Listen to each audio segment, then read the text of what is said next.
Hey guys, Sauce here with Amrath. We're going to go do a bit of a follow-up to the last video we had.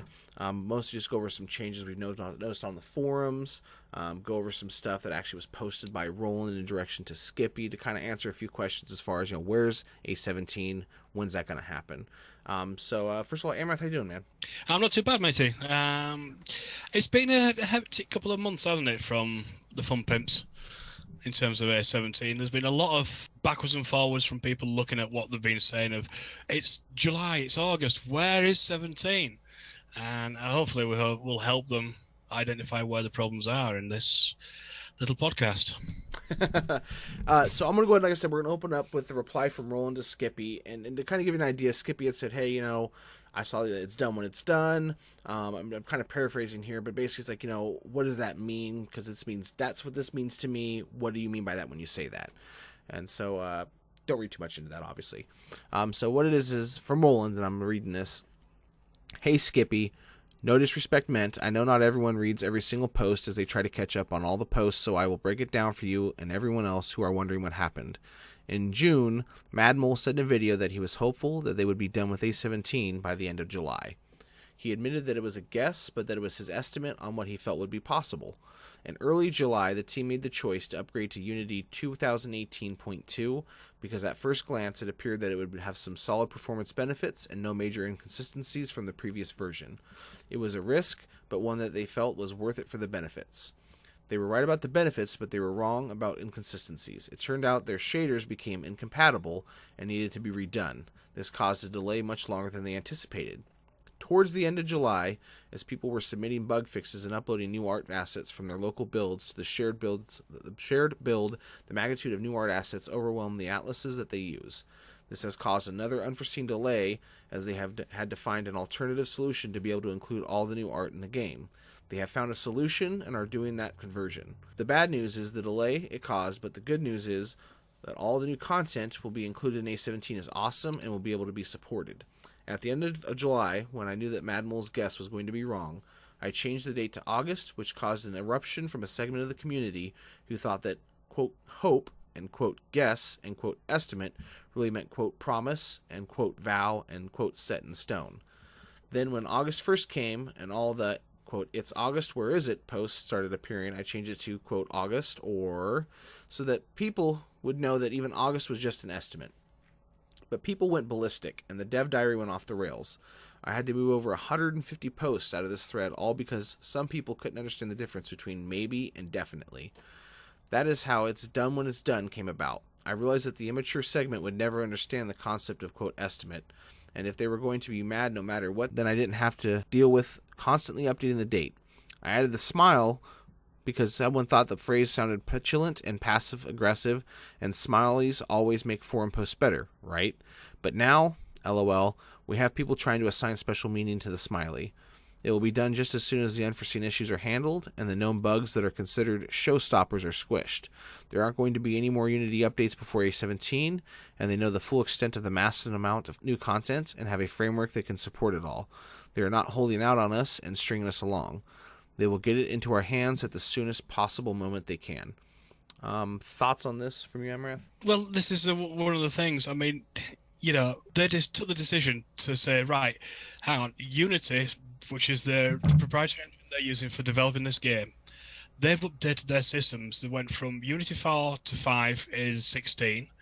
They've then looked at 2017, and it went to 1, 2, 3, 4, and 5. Then it went to 2018, 1 and 2. And they're saying, in Unity Point 2, and I do work in Unity Point 2, I do a lot of work with it with the students that I teach, there is a lot more features and a lot more things that Unity has squished that cause problems with games that are made within their engine. So for me, it's a no-brainer. You move to the latest update.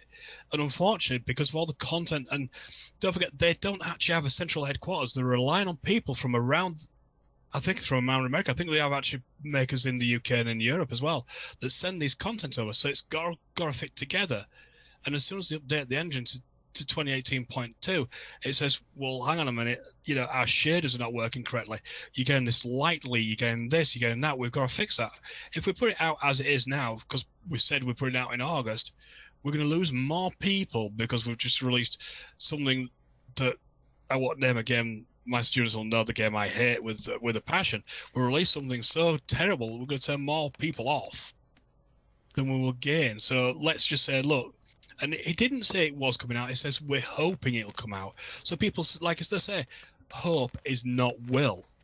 They want to do it, but because they want to give it the best game they can do, they've gone forward 2018.2, and they're fixing the bugs that's brought in. So for me, it'll be done when it's done. It's an alpha game. You've got to expect these bumps in the road. Nothing's straightforward. It even says early access, and you kind of knew what you were getting into. And at this point, if you buy an early access game, you have to know what it is. I mean, if it's someone from like way, way, way back, I mean, you had to have known that this is kind of what the game is. Every alpha has taken a certain amount of time. Things are going to come up. I know when they went from Unity 4 or whatever it was to Unity 5 before they started the year thing, there was a decent amount of gap in between the updates and stuff like that. So I mean, but the benefits were there, right? I mean, the graphics looked so much better. Obviously, with the pictures and stuff we've seen, I'm showing those now. We can see the quality is definitely improved. Me, the biggest thing is performance. So I don't want them releasing a game that the performance isn't improved or at least up to snuff. I don't want it taking a step backwards. So I get that aspect of it 100%, absolutely.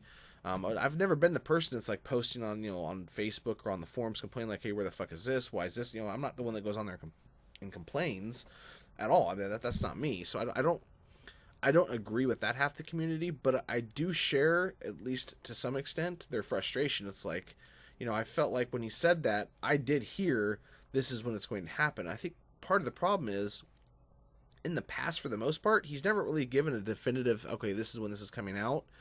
But when he gave something like, we're hoping for this, it's been usually shortly thereafter. But I also don't think they've had this kind of issue before where it's like they update and complete hell breaks loose and everything falls apart. So I think that obviously has a part to play in this as well, whereas he anticipated it being that based on all the information in front of him. Yeah, I mean, that's it. At that time, 2018.2 was not on the table. No, exactly, yeah. And I like the fact that they put that in there. I mean, if they had released a post, I mean, I think this would have been in their best interest to have Joel come out there with another video once they realize, like, hey, listen, we decided to move forward with adding this into the game. It might push us back a little bit at times. Be patient with us. We'll get that taken care of. I think that would have made most people happy. I don't know if everyone would have been happy with that, but I get the thinking here because the last couple alphas have taken 9 months to a year almost for each one to be released. So I get that, with the amount of content, obviously, it's going to increase the time frame here. So I get the thought process. If we don't include this now and we're waiting until till Alpha 18 or whatever, 2019, it's going to be a while. I mean, and all the advantages this could possibly bring to the table as far as performance and stability and everything like that should be in sooner rather than later, so that we can actually focus on other things versus trying to improve this system for this is going to be a big part of A18 that's going to take away from what A18 should be, which hopefully is going to be Bandits. We'll talk about that in a moment. But, yeah. But yeah, I think that I think they mishandled it to a certain extent how they were informing us, but I get their perspective of saying we never said set in stone, but I think you have to make an expectation with yourself as well as everyone else, so that if you mention a time frame, even if it's not, no matter how far you go to say this isn't for sure, this is what we kind of want it to be, we'll see. People are like, okay, it's going to happen then for sure, right? Because that's what I'm hearing. I took out the piece that I like, and that's the part I'm holding on to. Yeah, well, this is it. The pick up on the sound bites of July, August release, and they say, right, it's going to be then. But they didn't hear we're hoping, or we're expecting it to be. Expecting, yeah, it's like we've both got kids. Your partner expects a child on this date. Sometimes it doesn't happen on that day. It could be a couple of days early, a couple of days late. What are you going to do? Blame whatever deity you worship and say, you told me it was going to be this date. No. Life gets in the way. Yeah, it happens. Things happen. That's business. That's business to a fucking T right there. I mean, that's stuff comes up and you have to roll with the punches. And I mean, you buy into early access, you have to expect things like this to happen until it's a final game. And even after it's a final game, as we can see from a lot of other things that have been released as quote-unquote final games, nothing goes exactly to plan. Oh, no. I mean, one of the things is later in the reading through the forums, it's maybe a couple of weeks ago, when Roland and those images that you're showing now released those images, he actually said that Joel wasn't going to do a video because he didn't feel that the game was in a state at which he could release a video to show what they've been doing. And this is what the arguments we were having earlier. You were saying, why hasn't he come out doing it? But I just remembered now, Roland said that Joel would not produce a video because he didn't feel he could show where it's at. Sure. Because he didn't like it. It wasn't ready to be shown. He could have put out a little... It might have put something out on Twitter. I had not followed his Twitter feed. I do. Nothing that I see so as far as saying like, hey, it's been... I mean, my point was he could have released a video not showing the game, just saying, even just a green screen of him in front of like a dumpster fire or something like that, or maybe like a newsroom where papers are flying everywhere to show the chaos that's happening right now, you know what I mean? And just say, hey, we're not going to make that date.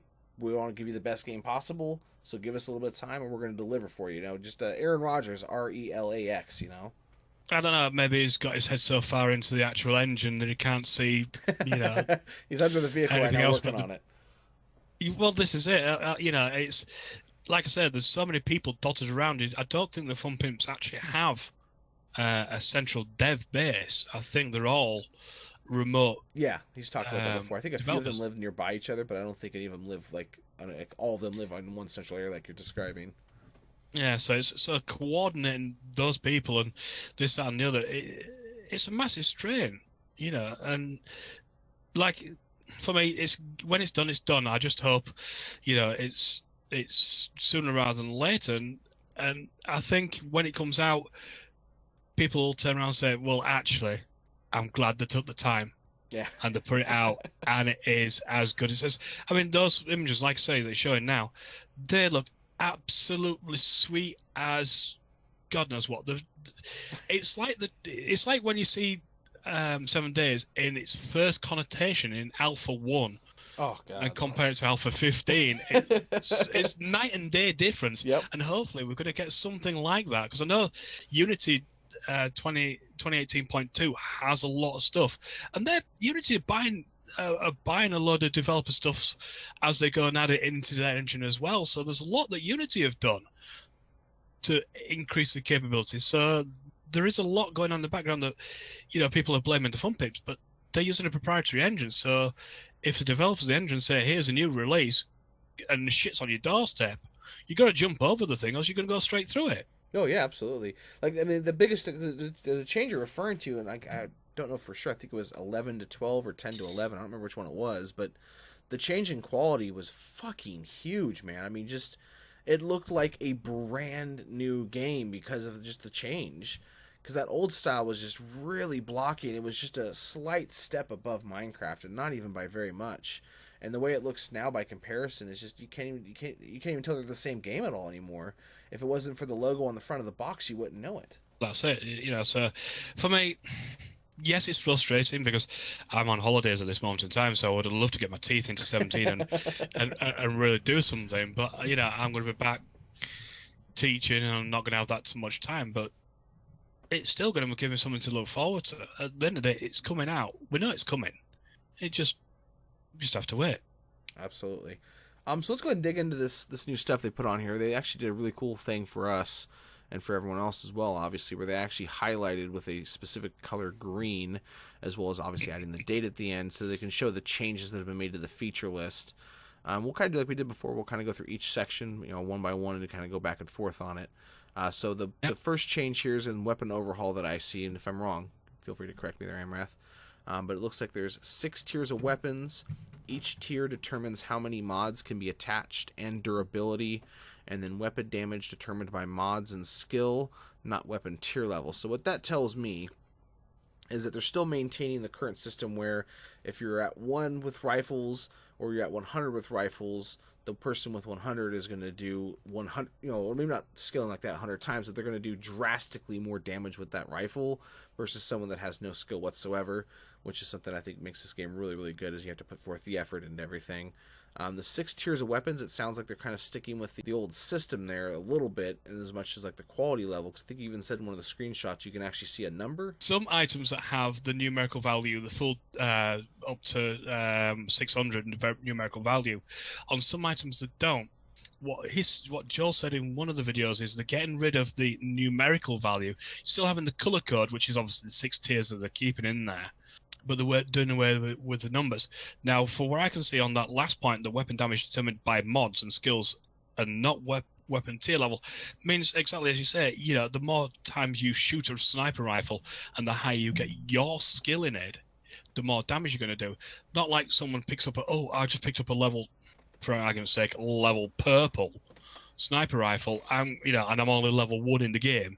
I'm going to be able to one-shot somebody that's been in the game for 200 hours and been shooting a sniper rifle that's coming out of fashion, like it stood on Trump's wall.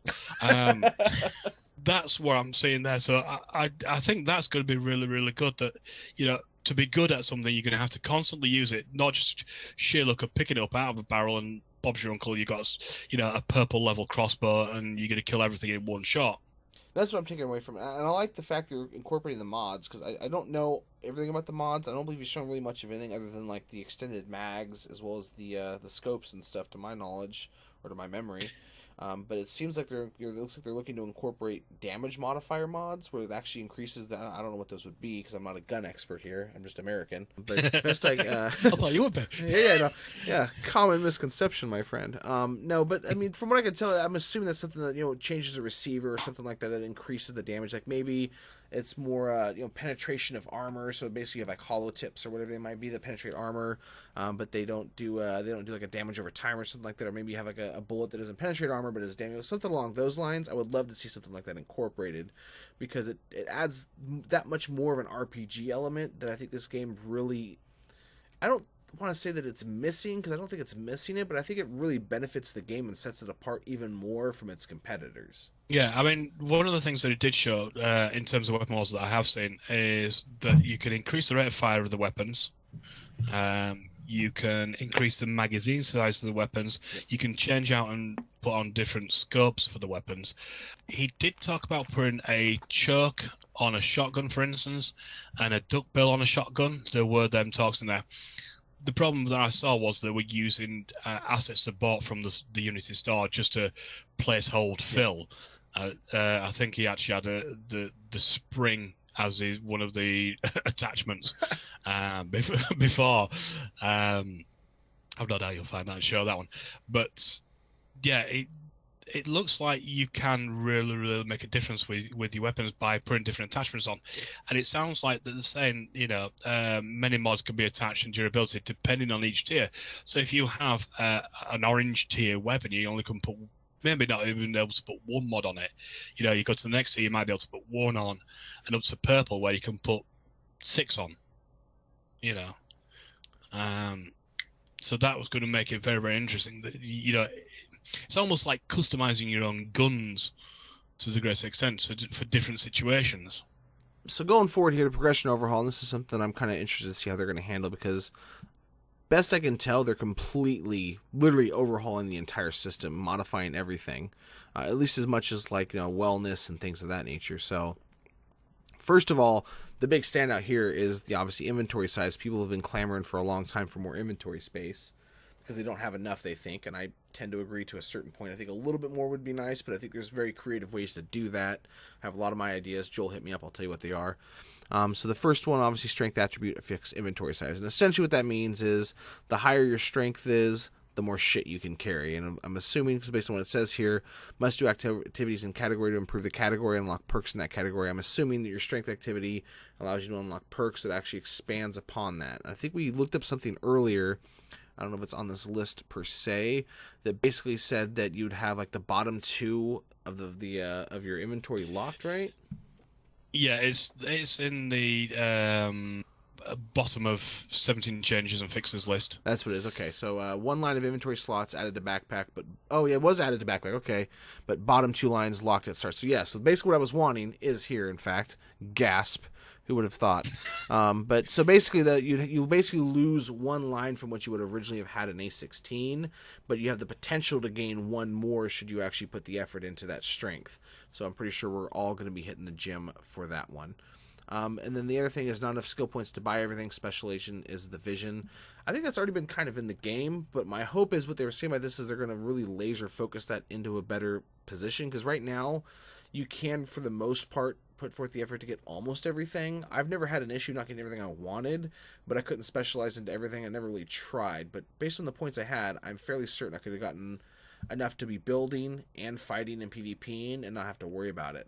So I like that, though. I like the fact they're specializing more. Yeah, well, I mean, I think that's going to come down to how they're going to portray these character attributes. I know they said they're having strength.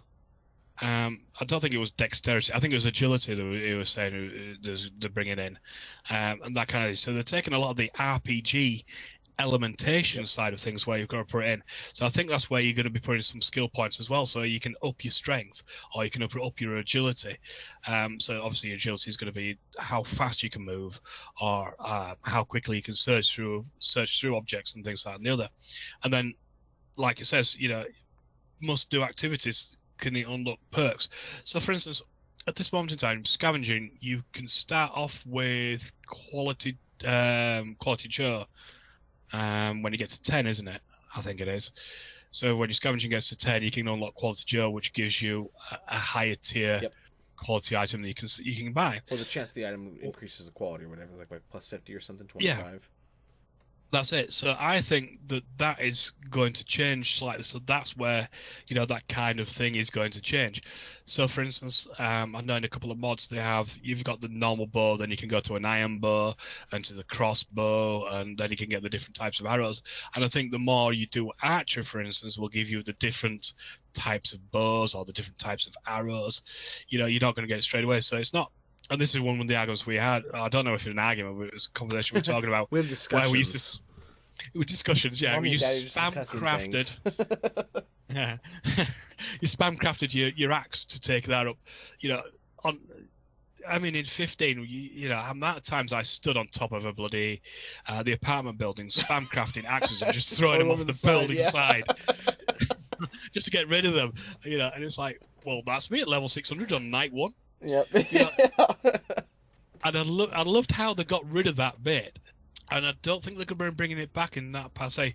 What they're saying is, right, if you use a pistol, you're going to get more accurate with a pistol. You might be able to get it's not steady Eddie, is it? I can't remember what perk it is. But there is a gunslinger. Yeah, gunslinger. Yeah, it's gunslinger. Yeah, so you might be able to get a perk in gunslinger when you hit 15.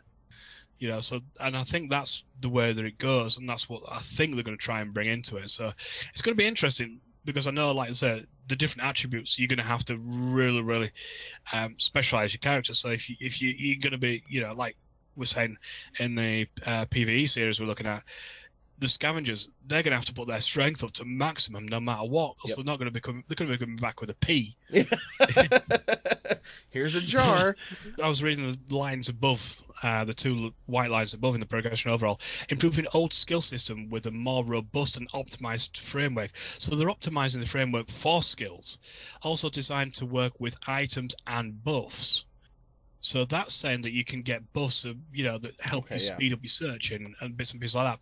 Character attributes added to better create classes and different play styles. So again, that leads to the fact of, like, again, in the PvE series, hopefully when we get 17, you're going to have people going out scavenging. You're going to have builders. You're going to have farmers. You're going to have people, stood at the forge all day, night and day, churning out God knows what, so, but they'll be specifically designed for that class. So this is opening it up to being a party game rather than a solo game, which I think is going to be a lot better. So yes, the person can play solo if they want to do so. It's going to be hard, which again I think is good, because it makes it hard. You've got to really think about, right, I'm putting the skills into this because I need this and this and this. You can't just go, oh, I've got to level 600, I'll put the skills into every frigging thing.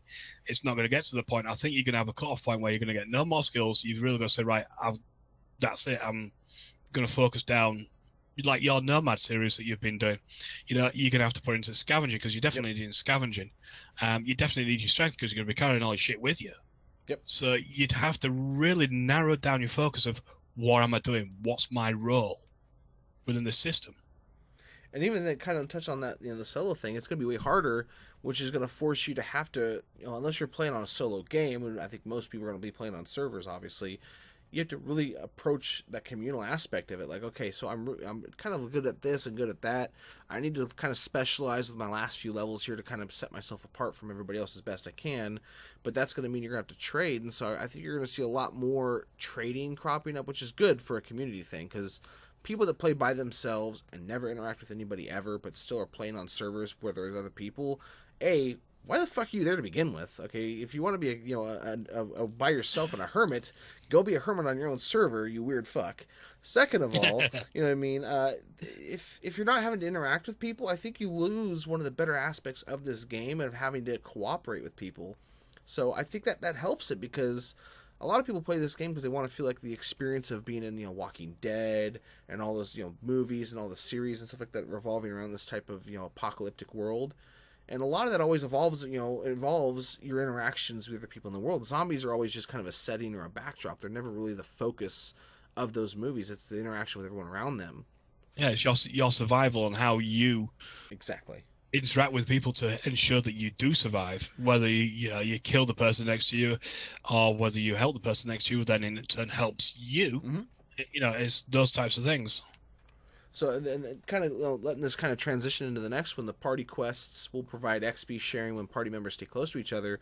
How difficult are these party quests going to be that maybe you do have to actually make a couple friends in the world in order to be able to take these on? Oh yeah, I mean it's when Joe was talking about some of the dungeons, and again they talk about the changed, I forget, Dyersville, I think, has been completely overhauled. Yep. If you're going on Nav's game, to have every house has a POI in it.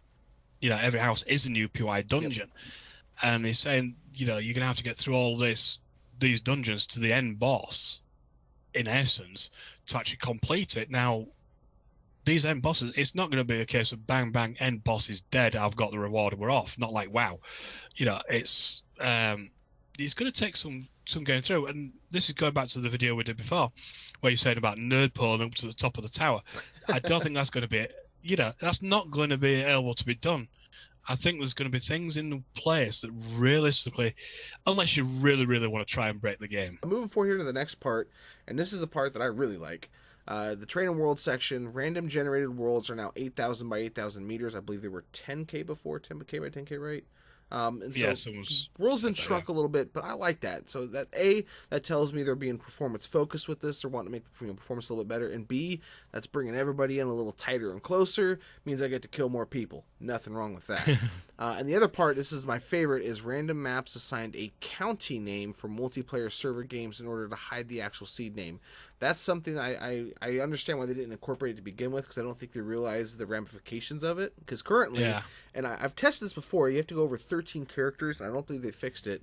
If you go over 13 characters, the seed is still different, but the actual map viewer doesn't register over 13, if I remember the correct number there. So that's why you have to subvert it, and it's kind of annoying, because some seeds are kind of like Fallout, I think, does a special, it makes a really big city. I think there's certain seeds that cause certain effects and things like that, if I'm remembering correctly here. But that is a great idea. That really helps, especially in PvP, more so than PvE, I think. Because in PvP, if you can see where everything's on the map, you can know where all the hotspots are going to be for players, where traders are going to be to look for people, all that kind of stuff. Well, this is it, it's like you say, you mentioned this in a couple of your videos back, so obviously it sounds like you said, the Fun Pimps are possibly watching your videos and taking hints from what you're saying. You need, if you're playing a PvP server and you're up there with, like yourself, with quite a lot of viewers all the time, you are going to get these a-holes and think, I know what servers is on. I'll get the map, I'll have a look at it, I'll see where it is, and I'll go, and just piss on his bonfire all the time. Now they can't see that. They don't know what the map's looking like or where it's going to be. Also, I think the nice thing is that if you join in a server, you can't see where the best loot's going to be, or set yourself up into the biggest town, because the counter name is just going to say, yeah, have a look. That's not the fucking map you're playing on. It's totally different. Deal with it. Unless the admin tells you the map seed itself, and then obviously that defeats the question, the point. I'm hoping it's a feature, because I am thinking now that maybe there's some people that want that to be seen, but not everyone would. So I'm hoping it's a feature. I don't think it says here. It says map assigned a county name, so maybe it won't be. I don't know, but I think it's better to prevent that from being seen or searchable than it is to allow it. I think fewer people want it to be allowed. Maybe I'm wrong about that, but that's the circles that I run in. Yeah, well, I mean, at the end of the day, it's down to the server owner, isn't it? If they want it to be known, they'll post, by the way, we are running on seed Batman 435. There you go. Have fun. Look at the map. Find out where you want to go, and you can go there. Others will be saying, that's a county name. Find your own fucking way around the map. So moving forward here for us, this is obviously the one line of inventory slots added to backpack. We've already kind of gone over that. The next part is game stage calculation simplified, level plus days alive. I'm assuming that's referring to like how difficult the things are you run across. You know, if you find certain types of zombies and stuff. And I like that. And obviously I like a lot of stuff here, but this one really stands out to me because I've had a lot of issues where I've gone into a situation on the most recent server I played on, in fact, where I went into a small area, one of those little survivor camp things that are in towns. They look like a trader, but they're not. And there was two irradiated cops there, and a couple dogs. Yeah, I'm like level 3. What the fuck, man? Like I killed them and I didn't die. I'm not gonna go out like that. But still, it was frustrating because I didn't understand why I was the low level that I was and still getting that. So hopefully, with the simplification of this, it improves the system in its current state. You've got one problem with that though, that it says level. That is plus days alive. The problem being is that days alive section. Is that current days alive, or is that if you step on a landmine and blow yourself to Kingdom Come, does that set your game stage down to, say for instance you're level 3, you step on a landmine, does that set your game stage down to level 3 instead of being level 21? I think it has to do with how long you've been alive before you died last, if I remember correct. Because I remember going over this once before with somebody, and I remember we actually looked it up. And the way it works is how long it's been since you've actually died, plus your level. I'm going to assume the days alive really doesn't play a huge factor if you're a higher level, like the impact that it actually has. But if you're like a level 200 and you've died like 2 days ago, it should still be throwing really difficult zombies at you. Whereas if you're like level 3 and you've been alive for like, 30 days, harder zombies, but within reason. Yeah, well, I mean, that's so, I mean, I remember I'm on the PvP server with you guys. You haven't seen me there yet. I've hid it in the hole. A ninja. Yeah, but no, I was cursing you because I walked out into a town and every single fucking building I went to had a fucking dog in it. I'm level 3. I have a bow and 18 arrows. What am I going to do against a freaking set? I think I counted 8 dogs. That makes it more challenging. I was cursing you at the time, though. No, absolutely. And that's the thing. I wonder if... I don't know that you can fix that because it's a server-based thing, right? That if one person walks through and spawns those zombies and you're right there behind him, I would like to see them maybe have a system to where when somebody walks into a town, it spawns that. If somebody else walks in, everything will spawn thereafter. It accounts for the difference in levels and meets somewhere in the middle. But I'm not even sure that's really necessary. If it's the first person there, you're kind of expecting it to be that way at some point, right? Like, so if you're expecting it, what's the difference? Yeah, well, this is it. I mean, it's like, day 300 on the server at the moment. Yeah, so you would expect at day 300 if you join on the server at level 1, it's like, oh shit. Yeah, basically. I might as well just put my head between my legs and kiss my ass goodbye now, because it's just you could have everything you wanted to chomp on your face. Challenge quests found as notes grant XP instead of skill points. I think that's better. But then I have to wonder, when you get to the max level, is the only thing you have to gain skill points? Or are you even going to be able to... I mean, is that one of the ways they're limiting skill points? And that being said, like, who the hell is doing skill points or doing the challenge quests anyways? Most of them are really annoying to the point of, like, why am I even doing this? And they always have that bonus to where it's like, if you can do this in a certain amount of time, you're going to get this nice little bonus. I don't think I've ever gotten a bonus once, or if I have, it was so long ago, I completely have forgotten it since. And it always pissed me off. I think that's what they changed. I think that's why they're changing it to grant you XP instead of skill points, because with people like, it's like, if you do it within this time, you get 1 skill point. If you don't, you get another skill point. So you could get possible 2 skill points if you do it in the time, or 1 if you don't. Killing 18 dogs in 2 seconds is not going to happen. So I'm only going to go for, killing 18 dogs. So I'll just get the 1 skill point. But with it granting XP instead of skill points, now might mean they might not possibly put the bigger time frame element to it. Also, I think these are from the challenge quests. I think are coming from your traders. So that'll be, go out to or go find me such and such and bring it back. Because that's what they were doing. If they're bringing in the different traders in, because like I say, that was in the last video where they're talking about they were having 4 or 5 different traders. One gives you a different quest to go out and do this, that, and the other. So they haven't mentioned that. So that's something to possibly keep an eye on as we get to it. Go out and get me an auger blade, and I'll show you how to build an auger. Is what there was the idea they were going for. What you're referring to, are they taking out the books then, or is it just the books and that as an option? I think it's books and that as an option. You know the video where Joe's talking about the trader encampment with the school bus? I think it's that one where he mentions that traders will have specific quests to send you out on, and you can go back and they'll teach you how to make a scope for a gun or, that kind of thing. I like the mods, though. I think that's the way to do it, because like making the auger thing, I feel like the auger is such a necessary tool. I wouldn't be a huge fan if they removed the book for it, but I also wouldn't hate it if they did. I wouldn't mind that being like, okay, for this really end game-esque type item, you've got to do all these quests and earn the right to use it. And also, I hope they add something that continues beyond the end game, at least for some continuation of play and replayability, where, yeah, you're level 200 now, skill points are irrelevant, you've unlocked everything, but if you do this quest for me, I'm going to give you X. Like, so maybe it's like a really high-end scope that has some kind of special modifier, because again, they're adding those RPG elements, right? So it adds a really rare item that you can't really find anywhere. That would keep me wanting to do those quests. Well, this is it. Plus also, it might be a case of that you might get XP in a certain level, because if you're not getting skill points, you could get XP in a certain level, which then pushes that level to push that perk up. Moving on to the fun part of this, dropped features. First of all, I don't remember this even being talked about, or maybe I just completely missed it, but it's blimp. When did we ever mention a blimp? Or when did they ever mention a blimp? When did blimp come up? I've never heard of a blimp. I have heard of the gyrocopter. So I'm wondering if they're replacing that with a blimp, because I think I would. The gyrocopter was cool looking, but I was like, that doesn't seem to fit. But a blimp, No, I didn't. A blimp feels like it might fit a little bit better. I imagine myself, like from the Mummy and flying around in the blimp and stuff, or what was it? It was the second one, wasn't it? The Scorpion King. I could see that. That seems to fit a little bit better. I've never heard of the blimp. Not in any videos, not in any forum talks or anything. I have to imagine it's kind of like what we're thinking, whereas instead of a gyrocopter, it's a blimp. And again, that feels like it fits better.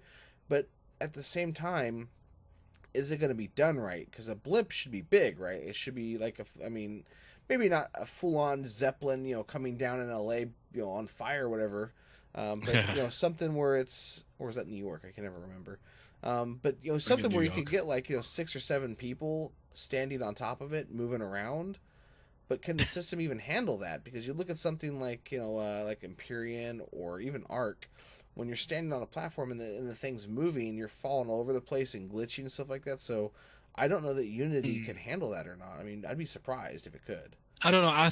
I mean, we're getting close to the point where the size of the map is getting irrelevant anyway, because you've got the bike coming in, which is the push bike, which is I think is going to be fun. And you've got the big motorbike, and then you've got the big Jeep.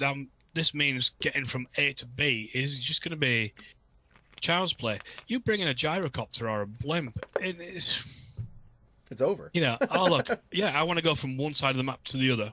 I'm there. Well, I mean, I would imagine it moves slowly, but it takes out all of the element of zombies and everything else down below you. That's why I was kind of like, you can be sniped out. Oh well, yeah, but then there's the players, and then requires bandits and everything else like that, which we're getting ready to talk about in a moment. I'm sorry. I promised myself I wouldn't cry on this one.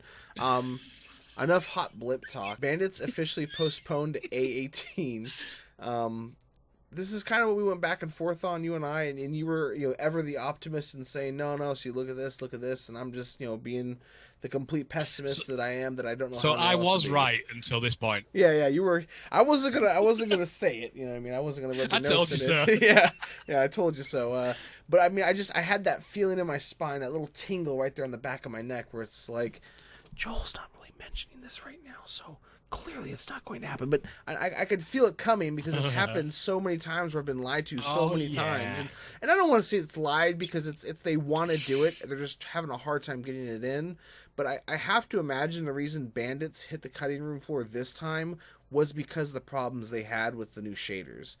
That's what it feels like to me. I think they were on the fence about it, and they were going to try to push for it, and they opted for the new shaders and say, okay, well, if this works, then we'll get those Bandits in there, slap a sticker on it, we'll ship it out the door. And then when all the kerfuffle happened, then it's like, okay, we'll have to push Bandits off one more time. So I'm hoping during the development time of A17 being out, and while they're bug fixing and stuff like that for us while we're playing it, I'm hoping everyone else is working on getting Bandits in, because I feel like those have had been a long time coming, and it's one of the biggest missing elements in this game right now.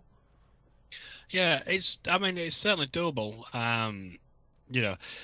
Again, modders, people that done Ravenhurst, Undead Legacy, who else is there? True Survival, all those people that are doing these mods, quite a lot of them actually have survivors, and some have actually got bandits in them. I think it's in True Survivor that actually take over the electricity plant, or this, that, and the other. They're very, very hit and miss in terms of the functionality of them and how, they really are within the game. But it shows that it is possible. So, again, I know the Fun Pimps take a lot from the modders and the developer, people out there that are putting these bits into the games and bringing things forward. So I can see them working, saying, right, they've proved it's doable. Let's see how we can make it so that it actually is integral to the system rather than just a shoehorn in, as it were. And that's what keeps my love for the game going, is the modders and what they're doing to it. And I think, realistically, the Fun Pimps, either they are talking to them and we're not seeing what's going on behind the scenes, or realistically should talk to them and say, look, you've done that. How did you get it to work? Show us your code. We'll give you, even if they just give them a nominational credit. Yeah. For, I think that's all they want. I have a credit for another game that took 4 years to come out, and it was like, yeah, and I don't see it anywhere because I bought it like 4 years ago, 16 quid at a game fair, and it's only just been released into alpha last year, and it was like, well, where's my credit? And it still didn't show me anything. I was really peeved off about it. But if I could produce, well, it's right. If I can produce something for 7 Days to Die, even if it's a building, or if it's a weapon, or if it's just a GIF to show the class, and they say, and they just put credits, and you're in this massive role. Everybody's left the theatre by the time you see your name in the credits. Yeah. But if it's there, it's something special, right? I've got part of that. You know what I mean? So I think I think if they do reach out to the community, if they're for 18, hopefully they will, and just say, look, we want to move it on. You guys are doing a fantastic job. Let's talk. It can't hurt. No, absolutely not. I mean, it's to their benefit, right? It helps them complete the game in a more timely fashion, which makes them look like a stronger company. Not to say they're not strong. I'm just saying that it improves your appearance. And that, to me, that's one of the biggest successes of Ark, is how quickly they embraced the modding community, encouraged them to work, and really brought them into the fold as far as developing the game. And I still, to this day, I love 7 Days. It's my favorite survival game, but I can't say that it's the best survival game. I think that goes to Ark just because of how much they've accomplished. I mean, how much money they made with that fucking game. They had the benefit of releasing with the Jurassic World, and we're kind of going off track here, but I mean, I think if you don't embrace that aspect of your community, you're only holding yourself back, because it doesn't hurt the community. They'll just keep developing mods and doing their own thing like they are now. Maybe they made their own client. I think there's a couple clients out there for doing the mods. If you were just to incorporate the workshop through Steam, which is the ideal way to be doing it, it just, it compounds that community. Well, this is it. I mean, you look at, I don't know if you've played Rust. Yeah. But you look at that, their workshop. They control the workshop, and if people are designing these clothes, I mean, they're not items that realistically are game-changing items. They're just skins for the clothes. But people will spend time creating the skins, so you can have these unique skins to put up onto the workshop so that people can buy them or have them or wear them. And again, that, you know, you can even have your logo on a bloody hoodie in the game. That'd You be know, it's awesome. like that's it. So hopefully, you know, they might start, if Joel is listening, Joel, Don't you, start Joel? reaching out and saying, you know, saying, look, that's fantastic. You know, how did you do it? And maybe they have, because when Joel talks about the developers of the POIs, they said they've got a load of new people in, and some of the POIs I've seen ish in some other mods. So, you know, Yeah, hopefully they are doing that. maybe inspired by it at the very least, which is it's your game. You should be able to make use of all the resources available to you 100%. Yeah, that's it. All right, guys. Well, that's basically it for all the updated stuff. Do you have anything else, Amrath? No, just get me the goddamn game, Joel. Absolutely. Well, thanks, guys, and we will see you guys on the next one. By the Bye. way, we are looking for a researcher. So if you're interested in being a part of this crazy show we're trying to start here, get at us. Bye bye. Bye bye.